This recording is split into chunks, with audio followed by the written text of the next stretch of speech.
we're just talking about this. This is what I wrote. Like I find it really fascinating in society. You've either got, like, as a woman, you've got to have a career, and then you've got to, like, before you're 30, you've got to have like the amount of kids sorted, or at least a partner sorted to have kids with, and have all these things sorted, because there is a biological clock there.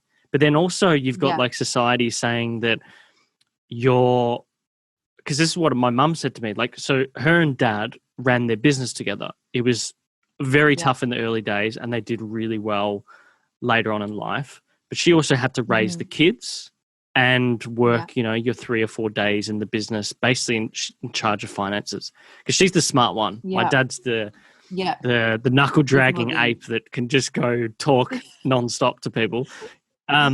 He's the seller. He's the seller. But she just found it interesting that, you know, and it's really hard because there is no how do you place a monetary value on raising a kid when there's that much upside?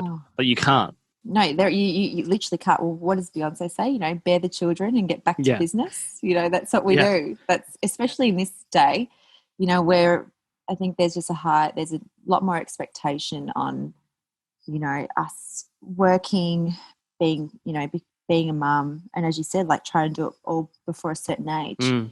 But it's and I think that's kind of where I was, you know, in that dark place, because it's kind of like it's not where I wasn't where I wanted to be career-wise before I was 30. But now I'm kind of like, you know what, it is what it is, and I'm starting to finally. I think it's because I didn't really know what I wanted to be or what I wanted to do. And I've only just started now to figure out like my strong points. And that is, you know, get back into acting. That's kind of where I want to go from now, like from here on now, like is kind of get back into what I used to love doing. But I think I was just kind of lost for a while because, you know, I was just a mum, you know, and trying to make sure the kids were healthy mentally, physically, you know, be the best wife and, you know, just all those things. So I think I've just, for the last 10 years, haven't really focused on myself. It's just, you know, loving myself, you know, fourth on that list. Yeah, because you have to be quite selfless. But also, like, I was thinking about it, at the end of the day, like, and this is why I don't understand why the idea of the mummy lifestyle blogger gets poo-pooed by people is, like, you are an entertainer. Like, you're giving a lot of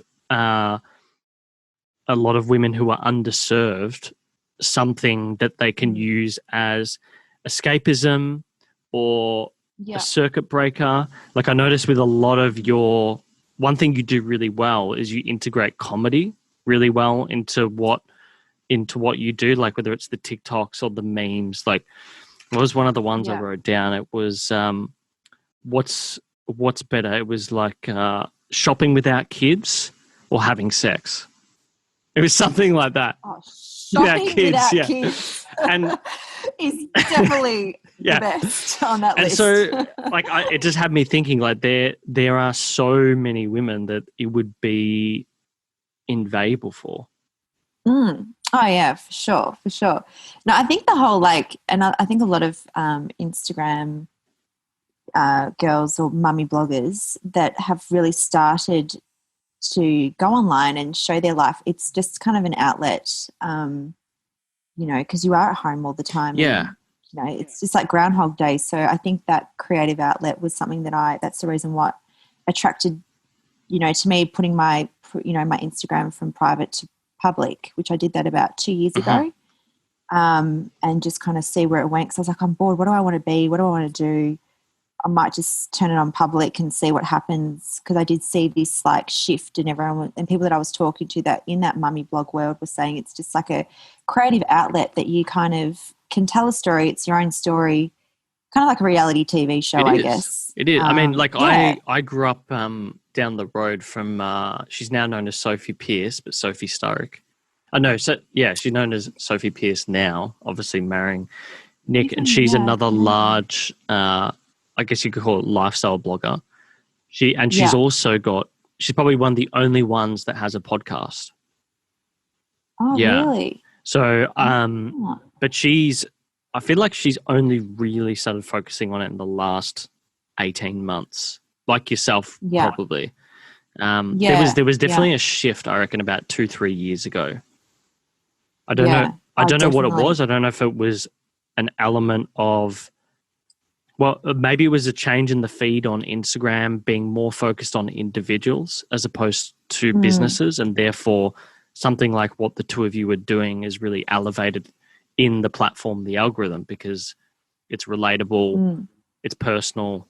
I think the other thing is as well, in the last 2 years, you know, there was so many influencers, and there still is so many great influencers and stuff. But then, you know, a lot of businesses now, from what I'm gathering, they want to work with someone that's just not just an influencer, that they've got some sort of background, if that's education, or they've got something else that's just not showing photos on Instagram. Yes. You know, I think, you know, that kind of thing, because everyone can show photos on Instagram about their life and all that sort of stuff. But I think right now the companies are looking for more. They want not just an influencer and photos, but just something that's, you know, educational, or that's education or a business or something that kind of is starting to come together. I've noticed the last couple of years. What's the remix together with mother lifestyle that makes this person unique?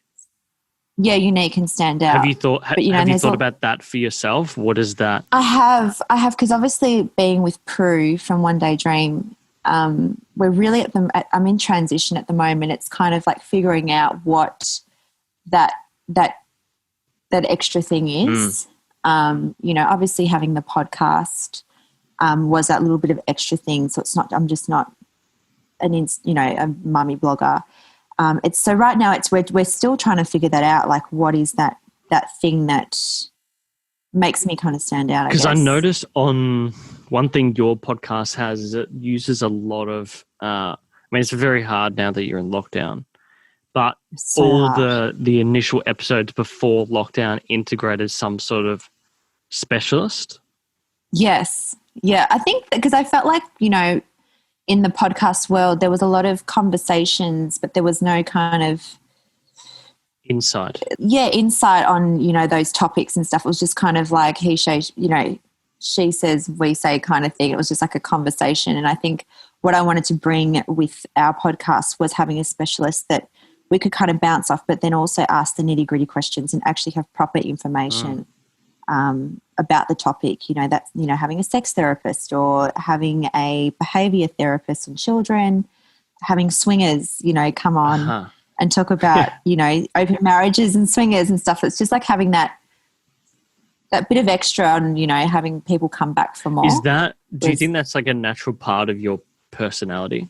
Like, do you find yourself to be like an open and creative person? Like, if you find out about a topic, will you immediately be on your phone researching it? Oh, God, yeah. Oh, yeah. Oh, yes. My Google history is ridiculous. Like, I reckon I'm a doctor. Like, I will diagnose everything. You know, even now, like, I've never been in politics at all. Now I'm researching all day. Like, I think that's why I've been so quiet on social media the last couple of weeks. I'm just like diving into politics. Like, anything politics is my thing at the moment. So yeah, I love researching. So I think that's, and I think I'm very open on opinions as well. I'm not a person that like, this is my opinion, I'll shut your opinion down. Like, I'm very open and I'm not judgmental at all. Yeah. So I think there's something to that because, you know, if you look at other people in this space, I feel like they have set views on certain topics, and that maybe that is your superpower, is that you don't necessarily have one. No, You're I just don't. there And for the insight.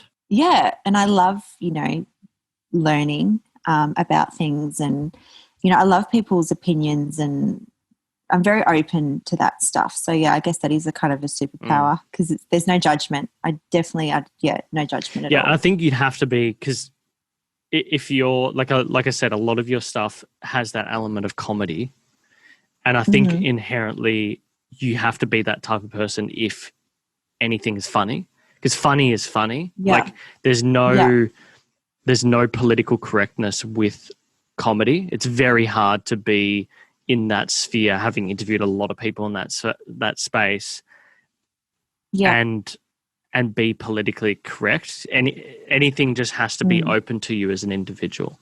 You can't have any political bias or any opinion bias or anything like that. No, and I think the reason I've put comedy through my Instagram is if I am going to view a point, if I do it in a, you know, a comic way, like in a funny way, I think I'm so scared of being trolled. I'm so scared to have, and I never have been. Like I'm one of the very lucky ones that I've never ever really been trolled at all. So I think making my Instagram a little bit funny, it's kind of hard for the trolls to say anything. Yeah. You know, I think that's probably why I started filtering the comedy stuff through my Instagram.